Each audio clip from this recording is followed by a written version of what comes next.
முருகனுக்கு அரோகரா.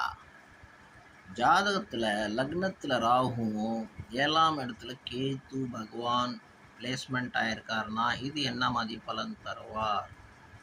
சப்போஸ் கேதுவுக்கு அது ரொம்ப அனுகூலமான வீடு இருக்குது, உச்ச வீடாக இருக்குது, இல்லை அவருக்கு சொல்லக்கூடிய மூலத்திற்கோணம் உள்ள வீடாக இருக்குதுன்னு நினச்சிங்களேன், பவர்ஃபுல்லான இடமா இருக்குன்னு நினச்சிங்களேன்.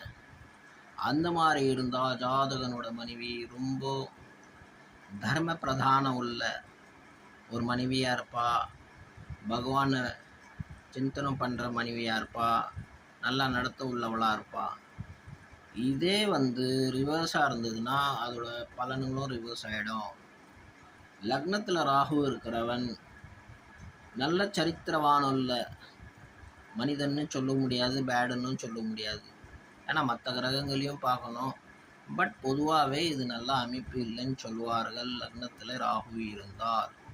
இந்த சரித்திரத்தில் எங்கே இருந்தாலும் ஒரு கரை ஒட்டின்னு தான் இருக்கும். தேவையில்லாத செயல்கள் இந்த ஜாதகர்கள் செய்வார்கள் அப்படின்னு பல நூல்கள் கூறப்பட்டிருக்கு, பழக்கத்துலேயும் ஜோசியர்கள் பார்த்துருக்காங்க. ஸோ இது பார்த்து அனலைஸ் பண்ணி சொல்லக்கூடிய விஷயம். முருக பகவானுக்கு ஹரோகரா.